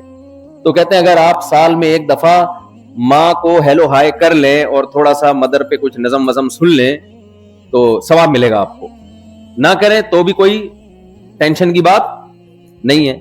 جب مدر کا یہ حال کیا تو فادر تو بیچارہ اس کا کیا حال ہوگا، کچھ سوچو. تو فادر ڈے میں بھی ایک دو بس phone hello dad how are you fine. آپ تو زیادہ سمجھتے ہوں گے، بہت سے فارینرز یہاں پہ بیٹھے ہوئے ہیں. تو یہ نہیں ہے بھائی. اسی طرح بیوی کا حق کیا ہے ان کے ہاں؟ عورت یا تو بیوی کی شکل میں ہوگی نا، اس کا کیا حق؟ کوئی نان نفقہ مرد پہ لازم ہے اپنی زوجہ کا؟ کوئی لازم. گیس کا بل، بجلی کا بل، کچھ بھی نہیں ہے. بیٹی کو وراثت ملتی ہے بھائی، آپ کی مرضی، آپ دیں نہ دیں. اسلام میں مرضی ہے آپ کی؟ اگر ہاں یا نہ میں جواب تو دینا. کیا آپ بیٹی کو محروم کر سکتے ہو؟ یہ رائٹ. تو اس کا مطلب بھائی لیبل بہت اچھے اچھے لگائے جا رہے ہیں، لیکن حقیقی دنیا میں کچھ بھی نہیں ہے، کچھ بھی نہیں ہے. تو اسلام نے دونوں ریلیشن، ایک آپ کا اللہ سے ریلیشن ہونا چاہیے، دوسرا آپ کا ریلیشن اللہ کی مخلوق سے. وَاعْبُدُوا اللَّهَ وَلَا تُشْرِكُوا بِهِ شَيْئًا وَبِالْوَالِدَيْنِ إِحْسَانًا وَبِذِي الْقُرْبَى وَالْجَارِ ذِي الْقُرْبَى وَالْجَارِ الْجُنُبِ وَالصَّاحِبِ بِالْجَنبِ وَابْنِ السَّبِيلِ وَمَا مَلَكَتْ أَيْمَانُكُمْ. اتنی ڈیٹیل اللہ نے ریلیشن کی بیان کی ہے اور ترتیب سے بیان کی ہے. جو تمہارے ملازمین ہیں ان کا بھی حق ہے، جو تمہارا ہم سفر ہے اس کا بھی حق ہے، جو تمہارے پڑوس میں رہتا ہے اس کا بھی حق ہے، جس سے تمہارا بلڈ ریلیشن ہے اس کا بھی حق ہے، جس سے تمہارا سسرالی رشتہ ہے، جس کو پیار سے لوگ اسرائیلی رشتہ بولتے ہیں، اس سے بھی تمہارا، اس کے بھی حق ہے تم پر. ہر قسم کے حقوق کی نبی صلی اللہ علیہ وسلم نے ڈیٹیل بیان کی ہے. اب حق طاقتور کا ضائع کرنا مشکل ہے، کمزور کا حق ضائع کرنا آسان ہے. بچوں کے حقوق ضائع کرنا آسان، عورت کے حقوق ضائع کرنا آسان. اس لیے نبی نے خواتین کے حقوق زیادہ اہتمام سے بیان کیے، بچوں کے حقوق بولے زیادہ اہتمام سے بیان کیے، غلاموں کے حقوق زیادہ اہتمام سے بیان کیے. ایک صحابی رسول تھے، ان کی عادت تھی جب بھی اپنے ساتھ غلاموں کو لے کے چلتے تو کھانے میں دسترخوان میں ان کو اپنے ساتھ بٹھاتے اپنے برتن میں. کسی نے کہا آپ اتنا کیوں عزت دے رہے ہیں، آپ کا ملازم ہے، آپ کا خادم ہے، آپ اسی برتن میں شریک کر رہے ہیں. تو انہوں نے بتایا کہ میرے والد نے ایک دفعہ غلام کو تھپڑ مارا. تو نبی صلی اللہ علیہ وسلم نے فرمایا، اب حدیث کے الفاظ پوری طرح مجھے یاد نہیں ہے، کہ اب تمہارے پاس تو اللہ کے عذاب سے بچنا چاہتے ہو تو اس غلام کو آزاد کرنے کے علاوہ کوئی آپشن نہیں. پھر آپ نے فرمایا کہ جب اپنے خادم سے کھانا پکواؤ، صحیح حدیث ہے، تو اس نے اس کھانے کی گرمی کو برداشت کیا ہے، اس کے دھوئیں کو برداشت کیا ہے، تو اس کھانے میں اس کو اپنے ساتھ شریک کرو. فرمایا اگر شریک نہیں کر سکتے تو دو لقمے اس کو اس میں سے کھانے دو، کم از کم 2 لقمے اس کو کھانے دو. یہ وہ عرب تھے جو غلاموں کو جوتے کی نوک سے بھی زیادہ بدتر سمجھا کرتے تھے. تبھی آپ نے آج بھی عرب میں دیکھا ہوگا رواج، جو لوگ عرب ملکوں میں رہے ہیں، کہ رائل فیملی کے لوگ ہوں یا بڑی بڑی فیملیوں کے لوگ ہوں، کھاتے ایک ہی دسترخوان پہ ہیں. یعنی بڑے لوگ اور چھوٹے لوگ، ملازمین، وہ بھی ایک ہی دسترخوان پہ بیٹھ کے کھا رہے ہوں گے. اب کا مجھے نہیں پتا، چند سال پہلے تک کا تو یہ کلچر یہاں لوگ بتایا کرتے تھے کہ کلچر ہے. تو یہ کلچر کہاں سے آیا بھائی؟ یہ اسلام سے آیا ہے. تو اسلام نے ریلیشن کا بتایا، اور کس سے تمہارا ریلیشن کتنا مضبوط ہونا چاہیے اس کی ترتیب بھی اللہ نے متعین کر دی. سب سے پہلے اللہ ہے جس نے تمہیں پیدا کیا، آسمان سے پانی برسایا، طرح طرح کے نباتات دیے اور رزق دیے. وَإِن تَعُدُّوا نِعْمَةَ اللَّهِ لَا تُحْصُوهَا. اللہ کہتے ہیں اس کی نعمتوں کو گننا شروع کرو گے، سمندروں کی سیاہی ختم ہو جائے گی، قلم گھس گھس کے دنیا سے درخت ختم ہو جائیں گے، اللہ کی نعمتیں اور اللہ کے احسانات ختم نہیں ہوں گے. أَلَمْ نَجْعَلْ لَهُ عَيْنَيْن. کہتے ہیں کیا میں نے تمہیں 2 آنکھیں نہیں دی ہیں؟ کیا ان آنکھوں کا کوئی متبادل ہے؟ کوئی آپ کو 10 کروڑ روپے لا کے دے, 20 کروڑ روپے لا کے دے کہ ایک آنکھ مجھے دے دو, آپ دے دو گے کیا اس کو؟ سماعت ولسان وشفتین, زبان دی, ہونٹ دیے, ایک ایک نعمت قرآن بیان کرتا ہے. یہ بھائی آٹومیٹیکلی خود بخود نہیں بن گئی ہیں سب چیزیں. ایسا نہیں ہو سکتا کہ انسانی آنکھ ایوالو ہو کے پوری ایک ڈیجیٹل کیمرہ بن جائے. یہ جو ہم ڈیجیٹل کیمرہ ہے, یہ سائنٹسٹ کہتے ہیں کہ ہم نے انسانی آنکھ کی کاپی کی ہے. تو یہ جو کیمرہ ہے یہ کیا خود بخود کروڑوں سال میں بن سکتا ہے؟ جو کاپی ہے تو اوریجنل کیسے بن گئی کروڑوں سال میں؟ بھائی بہت مشکل ہے بھائی, بات سمجھا. دیکھو چائنا کاپی کرتا ہے, جب بھی کوئی نئی چیز آتی ہے مارکیٹ میں چائنا کاپی کرتا ہے. آپ اس کاپی کو کہتے ہو چائنا نے کی ہے, اور اوریجنل کو کہتے ہو یہ ایوالو ہو کے آٹومیٹیکلی وجود میں آ گئی ہے. یہ بے وقوفی کی بات ہے یا نہیں ہے؟ آج عرفہ کے دن اس بے وقوفی سے توبہ کریں. یہ جو نظریہ ہے نا کہ بندر سے ہم بنے, اور پھر بندر کہاں سے بنا, پھر وہ وہاں سے بنا, پھر وہ کہاں سے بنا, یہ ہوائی باتیں, اس کے کوئی ثبوت نہیں ہے. خلقہ من تراب, اللہ کہتے ہیں میں نے اپنی قدرت اور طاقت سے آدم کو ڈائریکٹ کس سے بنایا؟ مٹی سے. ثم قال له کن, اور کہا ہو جا, فیکون, ہو گیا. پھر اسی آدم سے اللہ نے اما حوا کو پیدا کیا. وبث منہما رجالا کثیرا ونساء, اور انہی کے ملاپ سے دنیا کو انسانوں اور مردوں اور عورتوں سے بھر دیا اللہ تعالیٰ نے. اللہ کی قدرت ہے. تو سب سے پہلے ریلیشن بھائی کس سے مضبوط ہونا چاہیے؟ اللہ سے. اس کی تفصیل قرآن نے بیان کی. غیر مسلموں کے ہاں وہ ریلیشن نہیں, اس کی تفصیل بیان کی. لا طاعت لمخلوق فی معصیت الخالق, اللہ اور مخلوق کی بات میں جب ٹکراؤ ہوگا تو سپیریئر کون ہوگا؟ بولو بھائی, اللہ. ترجیح کس کو دینی ہے؟ اللہ کو. دیکھو قرآن کے الفاظ دیکھیں, والذین آمنوا اشد حبا للہ, اللہ فرماتے ہیں ایمان والوں کے دل میں محبت اللہ سے سب سے زیادہ ہوتی ہے. اللہ یہ بھی کہہ سکتے تھے بہت زیادہ ہوتی ہے. جب بہت زیادہ ہوتی تو ہم کہتے بھائی اللہ سے بھی بہت زیادہ اور اپنے فلاں دوست سے بھی بہت زیادہ. تو اللہ نے کہا مجھے بہت زیادہ نہیں چاہیے, مجھے سب سے زیادہ چاہیے. دوسروں سے جتنی بھی محبت کرو, میری محبت کا گراف اس سے تھوڑا سا اونچا رہے. یہ بھی نہیں کہا اللہ نے کہ ایمان والوں کو صرف اللہ سے محبت ہوتی ہے, یہ بھی نہیں کہا, کیونکہ پھر نہ بیوی سے محبت رہتی, نہ بچوں سے رہتی, نہ ماں باپ سے رہتی, نہ دوستوں سے رہتی. یہ تو رہبانیت ہے نا, یہ تو جنگلوں میں نکل جاؤ پھر سب کچھ چھوڑ چھاڑ کے. تو اللہ نے کہا کہ جس سے جتنی محبت کرنی ہے کرو, میری محبت تھوڑی سی, بس اس میری محبت کا گراف تھوڑا سا زیادہ رکھو. میں اس کو ایک مثال سے سمجھاتا ہوں, پھر میں وہ جو نبی نے خطبے میں اہم احکام دیے نا, بیان میں بعض دفعہ جو موضوع ہے وہ مختصر ہوتا ہے, تمہید تھوڑی لمبی ہو جاتی ہے بات تاکہ سمجھ میں آئے. دیکھو آپ کے 2 دوست ہیں, آپ کو دونوں سے بڑی محبت ہے, جمشید اور غفار. جمشید سے بھی کہتے ہو یار میں تمہارے بغیر نہیں رہ سکتا, غفار سے بھی کہتے ہو بڑی محبت ہے مجھے تم سے. ایک دن دونوں نے اکٹھی دعوت کر لی, بولا سنڈے کو جو ہے نا ڈنر آپ نے ہمارے پاس کرنا ہے. اب اس نے بھی یہی بولا کہ سنڈے کو ڈنر آپ کا میرے پاس ہونا چاہیے, اس نے بھی کہا کہ سنڈے کو ڈنر آپ کا میرے پاس ہونا چاہیے, اور اگر نہیں آئے تو ہم ناراض ہو جائیں گے. اب آپ پریشان ہو گئے, آپ نے کیا کیا, آپ نے کہا کہ چلو یار تم لنچ کر لو, وہ ڈنر. نے کہا نہیں ڈنر پہ ہی آنا ہے. تو آپ دل میں بیٹھ کے سوچو کہ چلو 8 بجے وہاں ڈنر کر لوں گا اور 9 بجے ادھر. پیٹ خراب ہو جائے گا کوئی بات نہیں, علاج کر لوں گا, لیکن دوستی کو ناراض نہیں کرنا. میں نے دونوں سے بہت زیادہ محبت, لیکن وہ دونوں ٹھان کے بیٹھے ہوئے تھے کہ آج دیکھنا ہے کس کی محبت کا گراف زیادہ ہے.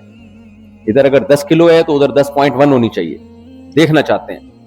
اور دونوں ٹھن گئے. انہوں نے کہا نہیں بھائی آج اتنے بج کے اتنے منٹ پہ میرے پاس آنا ہے, وغیرہ نہیں میرے پاس آنا ہے, نہیں آئے تو ناراض ہو جاؤں گا. ایسے موقع پہ آپ نے ایک کو ناراض کرنا ہے اور ایک کو راضی کرنا ہے. تو ایسے موقع پہ بھائی جس کی دعوت قبول کرو گے یہ اس کی علامت ہے کہ اس کی محبت اس سے زیادہ, بے شک 0.0001% زیادہ ہو, لیکن ہے زیادہ.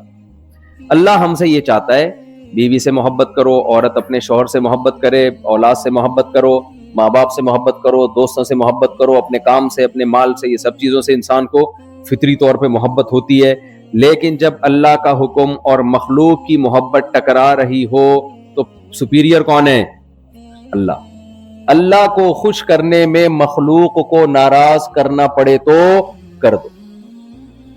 دفتروں میں ہوتا ہے نا آج کل پھلجھڑیاں بہت گھوم رہی ہیں دفتروں میں, کال سینٹروں میں دائیں بائیں بیٹھی ہوئی ہوگی, آپ سے دوستی کی کوشش کرے گی, آپ دوستی نہیں کریں گے تو ناراض ہو جائے گی وہ. تو یہاں اللہ کیا کہتا ہے, اس کو خوش کرو یا ناراض کرو؟ بولے نا, اس کو خوش کریں گے تو کون ناراض ہوگا؟ اللہ ناراض ہوگا. اللہ نے آپ کو صرف اپنی بیوی سے محبت کی اجازت دی ہے. جتنی اڑوس پڑوس انٹیاں ونٹیاں جو بھی ہیں, السلام علیکم وعلیکم السلام, بس اس سے زیادہ فری ہونے کی آپ کو اجازت. بولو بھائی, آج عرفہ کے دن اس پہ توبہ کریں. قرآن نے اہل ایمان کی صفات بیان کی ہیں, والذین هم لفروجہم حافظون, نماز قائم کرتے ہیں, اپنی شرمگاہوں کی حفاظت کرتے ہیں. الا علی ازواجہم او ما ملکت ایمانہم, سوائے زوجہ کے کسی عورت کی طرف نہیں جاتے. ہم میں کافر میں فرق کیا ہو گیا بھائی؟ پھر زندگی میں ایک دفعہ حج, یہ بھی میں مانتا ہوں مشکل کام ہے, لیکن آگے جو پریکٹیکل لائف میں اسلام ہے, کیا اللہ اس کے بارے میں سوال نہیں پوچھے گا؟ کتنی آیتیں ہیں قرآن مجید کی کہ اہل ایمان پاک دامن ہوتے ہیں, اپنی زوجہ کے سوا کسی سے ان کا کوئی ریلیشن نہیں ہوتا. آپ یہ سمجھیں یہ سب ہمارے لیے پتھر ہیں, پتھر ہیں ہمارے لیے, کوئی حیثیت نہیں ہے ان کی. یہ سوسائٹی میں یہ جو بے حیائی ہے, یہ ان سے بہت تیزی سے پھیلتا چلا جا رہا ہے. وہی کلچر ہمارا آ رہا ہے جو غیر مسلموں کا کلچر ہے. تو اللہ سے ریلیشن جب ہوگا تو اللہ پہلے, مخلوق بعد. میرا ایک وہ بیان بڑا چلا تھا نا, کسی نے کہا کہ وہ میری دوستی تھی کسی لڑکی سے, لڑکی نے کہا کہ میرا بوائے فرینڈ تھا, بہت تعلق تھا, پھر مجھے اللہ نے توبہ کی توفیق دی تو میں نے اس کا نمبر بلاک کر دیا, وہ مر رہا ہے, خودکشی کی دھمکیاں دے رہا ہے, میں بہت, مجھے اس پہ ترس آ رہا ہے, اس کا کیا ہوگا؟ میں نے کہا اس کو آپ مرنے دیں. کھمبے میں بتا دیتا ہوں کراچی میں کون کون سے کھمبے ایسے ہیں جہاں چپک کے مرنا, ویسے تو ہر کھمبا جب آپ قریب سے گزریں گے وہ اپنی طرف بلا رہا ہوگا, آؤ. بارشوں میں ایسا ہی ہوتا ہے کہ کھمبے خود آگے بڑھ کے آپ کا استقبال کرتے ہیں. مرنے دیں بھائی اس کو. مفتی صاحب مجھے گناہ تو نہیں ہوگا وہ اگر مر گیا؟ نہیں نہیں, آپ کو گناہ نہیں ہوگا, آپ کی جان چھوٹے گی ایک عذاب سے, جان چھوٹے گی. یہاں اللہ کو خوش کرنے کے لیے مخلوق کو ناراض کرنا لازم ہے یا نہیں ہے؟ یہاں ہم یہ نہیں ہے کہ اس کا دل ٹوٹ جائے گا اور وہ کیا ہو جائے گا, ہو جائے بھائی. اللہ نے حلال اور حرام ریلیشن میں فرق رکھا ہے, حرام کی طرف نہیں جانا ہم نے. تو اللہ کا حق کیا بتایا, جلدی جلدی میں سمیٹتا ہوں بات کو. سب سے پہلے اس کے ساتھ کسی کو شریک نہیں کرنا. ہم صرف یا اللہ مدد کے قائل ہیں, اللہ کے سوا کسی سے مدد نہیں مانگنی ہم نے. یا ایھا الناس انتم الفقراء الی اللہ, اے لوگو تم سب کے سب اللہ کے در کے فقیر ہو. اللہ نے لفظ بھی دیکھیں فقیر استعمال کیا. ہم کروڑ پتی ہوں, ارب پتی ہوں, ہمارے اکاؤنٹ میں اربوں روپے پڑے ہوئے ہوں, لیکن اللہ ہمیں فقیر کہتا ہے. آپ کہہ سکتے ہو اللہ یہ ہم کیسے فقیر ہو گئے, ہماری تو اتنی لگژری لائف ہے, 1000 گز کے ہمارے بنگلے ہیں, اتنی بڑی بڑی ہمارے پاس گاڑیاں ہیں. تو اللہ دیکھ رہا ہے, اس کے باوجود اللہ کیا کہتا ہے, فقیر ہو. کیوں فقیر ہو بھائی؟ اللہ کے سامنے فقیر ہو. اللہ چاہے گا سیکنڈوں کے اندر سب ختم ہو جائے گا, اس کی طرف سے بھیک میں ملا ہوا ہے تمہیں یہ. تو اس لیے مانگنا کس سے ہے بھائی؟ اللہ سے. تو اللہ کے حقوق میں پہلی بات تو یہ. دوسری بات, اللہ کے حقوق میں زنا کے قریب نہیں جانا, بے حیائی کے قریب نہیں جانا. سود کو اللہ نے حرام قرار دیا, جوئے کو اللہ نے حرام قرار دیا, شراب کو اللہ نے حرام قرار دیا. حکومت کے قانون میں شراب لیگل ہو بھی جائے, اللہ کے قانون میں کبھی بھی لیگل نہیں ہو سکتی, کبھی بھی لیگل نہیں ہو سکتی. ایک قطرہ بھی حرام ہے شراب کا. اتنی گندی چیز ہے, کپڑوں پہ لگ جائے تو نماز نہیں ہوتی, آپ اس کو پی رہے. تو بھائی آج اللہ سے ہم نے توبہ کرنی ہے. عرفہ تو توبہ کے دن کا نام ہے کہ اللہ ہمیں ان تمام برائیوں سے بچا, بے حیائی کے برائی سے, اور شراب کی برائی سے, ہر قسم کے نشے کی برائی سے, بد اخلاقی کی برائی. بد اخلاقی کیا ہے؟ سب سے پہلے اللہ نے اخلاق کا دائرہ کار جو کھینچا ہے آپ کے رشتہ داروں سے, جن میں سب سے پہلے بیوی ہے. ماں باپ کا حق تو الگ سے اللہ نے بیان کیا, وہ میں آتا ہوں ابھی اس کی طرف. نبی صلی اللہ علیہ وسلم نے فرمایا تم میں سب سے اچھا وہ ہے جس کے اخلاق اپنے گھر والوں کے ساتھ سب سے اچھے ہیں. پہلے یہ سمجھ میں ہمیں نہیں آتی تھی حدیث, جب ہماری شادی ہو گئی تو سمجھ میں آنا شروع ہو گئی. دوستوں سے ہنس کے بات کرنا بہت آسان, بڑا مزہ آتا ہے. بیٹھ جاؤ, کراچی میں گٹر کے ڈھکنوں پہ بیٹھتے ہیں لوگ, صبح کو اٹھتے ہیں وہ. ہوٹلوں میں جا کے دیکھا ہوگا, چائے کے ہوٹلوں میں پوری رات ہا ہا ہی ہو چلتا رہتا ہے, گپیں چلتی رہتی ہے, کوئی رپورٹ نہیں آتی کبھی کوئی جھگڑا ہوا ہو. بہت کم, کوئی بہت ہی سال میں ایک آدھ دفعہ کوئی جھگڑا نظر آئے گا. گھر میں جب آتے ہیں تو ایسا لگتا ہے جیسے چنگیز خان نے دوبارہ سے بغداد پہ حملہ کر دیا ہے. تو بھائی اخلاق کا جو سب سے پہلا اللہ نے اخلاق ظاہر کرنے کا حکم دیا ہے وہ کس کے سامنے؟ اپنی زوجہ کے سامنے, اپنے بچوں کے سامنے.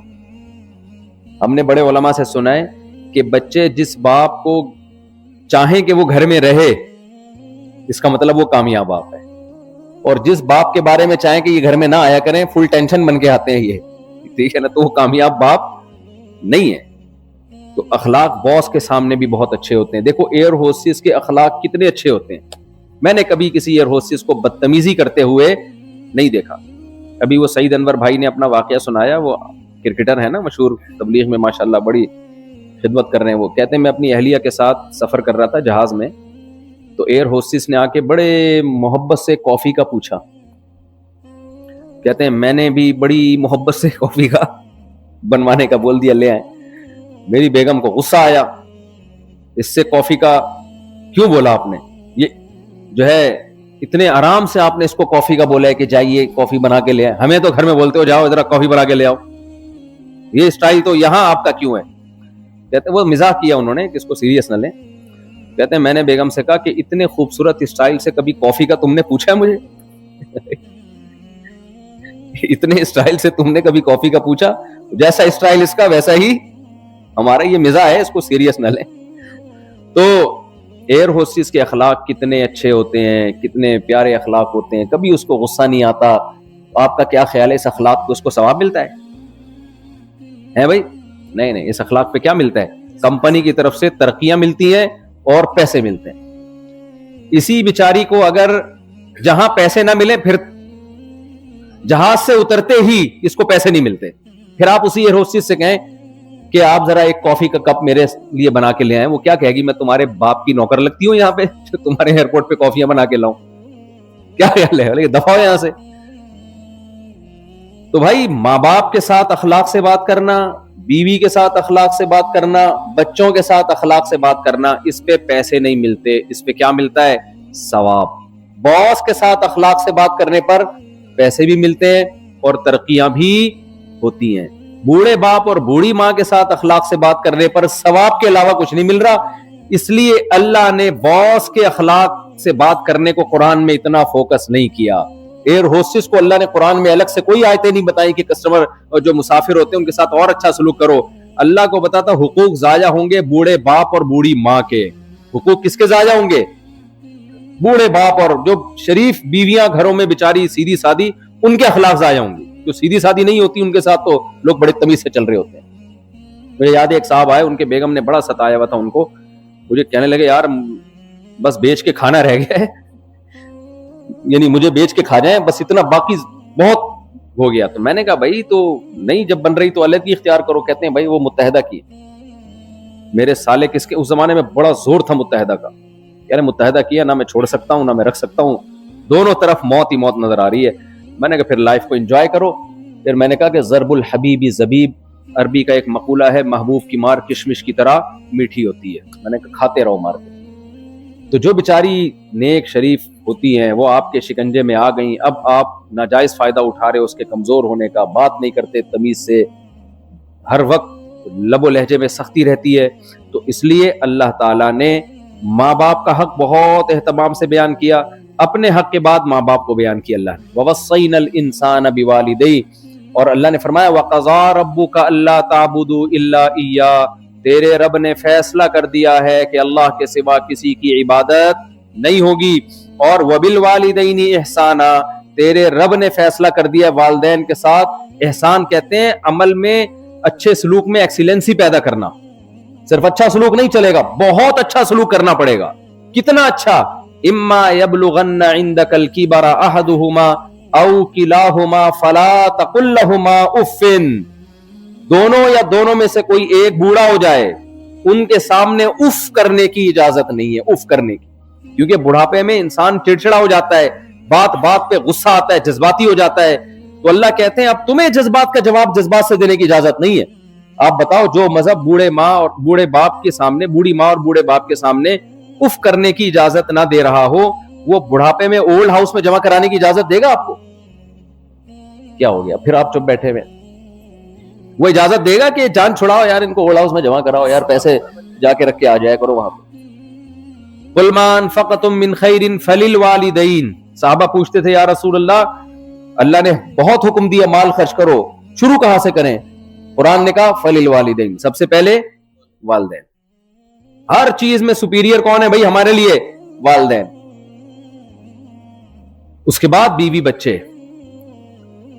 ان کا حق سب سے پہلے. ان کا حق اللہ نے کیا بتایا؟ البس, وہ پہناؤ ان کو جیسا اسٹینڈرڈ کا خود پہنتے ہو, اس اسٹینڈرڈ کا کھلاؤ ان کو جس اسٹینڈرڈ کا خود کھاتے ہو. تو یہ سارے حقوق اللہ نے بیان کیے ہیں ریلیشن کو بنانے کے لیے, اور اس میں اللہ نے بتا دیا کہ تم نے رشتہ داری جوڑنی ہے, سامنے والا بے شک توڑے, تم نے بھائی اللہ کا حکم سمجھ کے جوڑنا ہے رشتوں کو.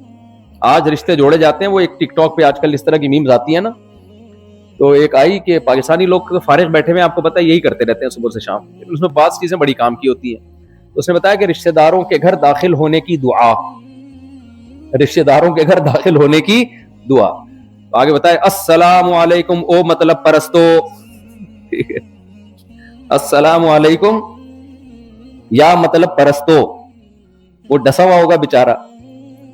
تو آج جب مطلب ہوتا ہے, ایک صاحب نے بتایا کہ میرے بیٹے کا آج میرے پاس فون آیا, یقیناً اس کو کچھ پیسے چاہیے ہوں گے, ورنہ وہ اتنا نیک نہیں ہے کہ خیریت معلوم کرنے کے لیے فون کرے, تو کام ہوگا اس کا. تو اللہ کے رسول صلی اللہ علیہ وسلم نے ہمیں بتا دیا سل من قطعک, رشتہ داری تم نے اپنی طرف سے نبھانی ہے, سامنے والا نبھائے یا نہ نبھائے یہ اس کا ہیڈیک ہے. تم نے کس کا حکم سمجھ کے نبھانی ہے؟ اللہ کا حکم. تو اللہ کا حکم سمجھ کے بھائی بہنوں کے ساتھ اچھا سلوک, اپنے گھر والوں کے ساتھ. تو نبی صلی اللہ علیہ وسلم نے جو حجۃ الوداع میں خطبہ دیا اس کا یہی خلاصہ ہے. اس خطبے کے الفاظ کیا ہے؟ بھائی چارگی. آپ نے فرمایا ایسا نہ ہو میرے بعد تم کافر ہو جاؤ اور ایک دوسرے کی گردنیں مارنا شروع کر دو. انا دماءکم و اموالکم و اعراضکم علیکم حرام, بہت اہم الفاظ ہیں. فرمایا تمہارا خون بھی ایک دوسرے پہ حرام. آج چند پیسوں کے لیے چھوٹی چھوٹی, قرآن نے جن گناہوں پہ سزا بیان کی ہے نا, ان میں سب سے بڑی سزا قتل پہ بیان کی ہے. وَمَن يَقْتُلْ مُؤْمِنًا مُتَعَمِّدًا فَجَزَاؤُهُ جَهَنَّمُ خَالِدًا فِيهَا وَغَضِبَ اللَّهُ عَلَيْهِ وَأَعَدَّ لَهُ عَذَابًا عَظِيمًا. اس پر اللہ کی لعنت بھی, اس کے لیے بڑا عذاب بھی, اور ہمیشہ رکھیں گے اللہ اس کو آگ کے اندر. اتنی سخت سزا کسی اور جرم کے بارے میں نہیں ہے. تو اللہ نے, نبی نے کیا فرمایا؟ تمہارا خون ایک دوسرے پر حجت ہوئی. یہ جو عرفہ کے دن نبی نے جو خطبہ دیا, تو یہ خطبہ ہمارے لیے بہت اہم ہے. تمہارا خون ایک دوسرے کے لیے بولے حرام. امید ہے ہم میں کوئی قاتل بیٹھا ہوا نہیں ہوگا, امید ہے انشاءاللہ اتنے برے نہیں ہے کہ قتل کریں. اور اگر کسی سے ہوا ہے بھائی توبہ کرے, استغفار کرے, اللہ کو منائے, اور مقتول کے وارثوں کو پیسے دے کے, دیت دے کے راضی کرے. دوسرا آپ نے بیان کیا اموالکم, تمہارا مال ایک دوسرے پر حرام. لا یحل مال امرئ مسلم الا بطیب نفس منہ. فرمایا کسی کا مال تمہارے لیے اس کی دل کی خوشی کے بغیر حلال نہیں. یہ بہت اہم حکم ہے, اس میں شاید ہم سب مبتلا ہوں. آپ کہہ سکتے ہیں نہیں بھائی ہم تو کسی کا مال حرام نہیں, حلال نہیں سمجھتے, ہم نے تو کبھی کوئی چوری نہیں کی ہے, ہم نے تو کبھی کسی بینک پہ ڈاکہ نہیں ڈالا ہے. بھائی مال کا حق کیا ہے؟ جس کا حق ہے اس کو فوراً ادا کر دیا جائے. اگر آپ فوراً ادا نہیں کرتے تو بھی اللہ کی نظر میں چور ہی ہیں. ایک مثال سے بات سمجھاتا ہوں. دیکھیں چور کی دو قسمیں ہیں. There are two types of چورز. چور کی کتنی قسمیں؟ دو. ایک چھوٹا چور, ایک بڑا چور. پکڑے جاتے ہیں چھوٹے چور, بدنام ہوتے ہیں چھوٹے چور. مثال کے طور پر آپ نے مسجد میں چپل اتارے, وہ چپل بھی کہیں کسی اور کے پہن کر آ گئے ہوگے غلطی سے آپ. چور نے وہ مسجد سے چپل چوری کی, پکڑا گیا, اور کیمرے میں اس کی ویڈیو